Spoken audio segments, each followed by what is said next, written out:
बाकायदा उसको एक मढ़ा करके शीशे में अपने शयनागार में उसने लगा लिया।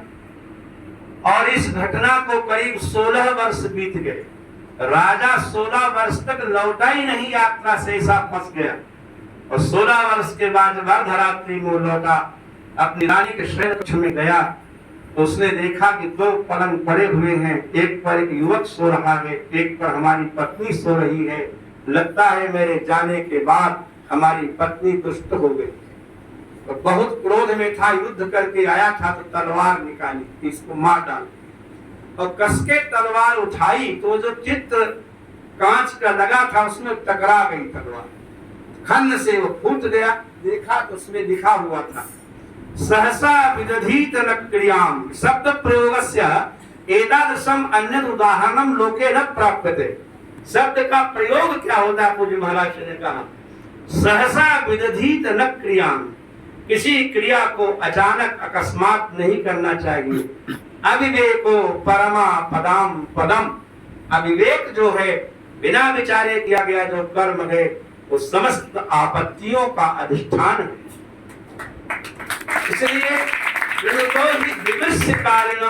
गुणलुब्धा स्वयमेव संपदः, जो विचार पूर्वक काम करते हैं तो उनके विचार रूपी गुण पर लक्ष्मी रीस जाती है, उनके गले में जयमाला डाल देती है, उनको कहीं जाना नहीं पड़ता।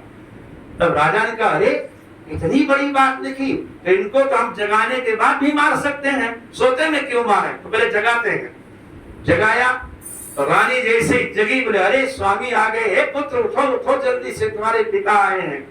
उसको याद आ गया कि मैं जब गया था तो मेरी पत्नी गर्भवती थी, हाय कितना अनर्थ हो गया होता अगर मैंने सोते समय इसको मार डाला होता।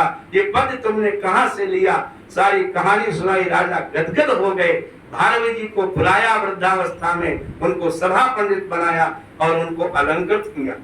तो शब्द का प्रयोग इतना जबरदस्त होता है, शब्द ही सबसे बड़ी चीज है। हमारे गुरुजन कहते हैं जिह्वा में जब घाव लगता है, दांत से जीभ कट जाती है तो कोई मरहम पट्टी नहीं करता, लेकिन जो घाव जिह्वा से लग जाता है किसी के हृदय में वो जीवन भर नहीं ठीक होता। क्योंकि सबसे ज्यादा खतरनाक अगर कोई घाव देता है तो जिह्वा ही देती है, शब्द ही देता है। सारा खेल शब्द का ही है। और ये तो विद्याश्रम है, यहाँ तो शब्द का खेल होता ही रहता है। ये विद्यार्थी एतादृशानाम ब्रह्मचारिणाम दर्शन मात्रेण मोमोत्ति में मन अतीव प्रसन्नता का अनुभव हो रहा है। मैं बार बार गौर जी को धन्यवाद देता हूँ। शेख जी बड़े दुर्लभ हैं। अब आज यहाँ दर्शन हो गए, महाराज जी का दर्शन हो गया, क्योंकि जो लक्ष्मीपति होते हैं वो राजा होते हैं। और लिखा हुआ है अष्टानाम लोकपालानाम मात्रा, ऐसे ही थोड़े लक्ष्मी किसी कृपा करती है।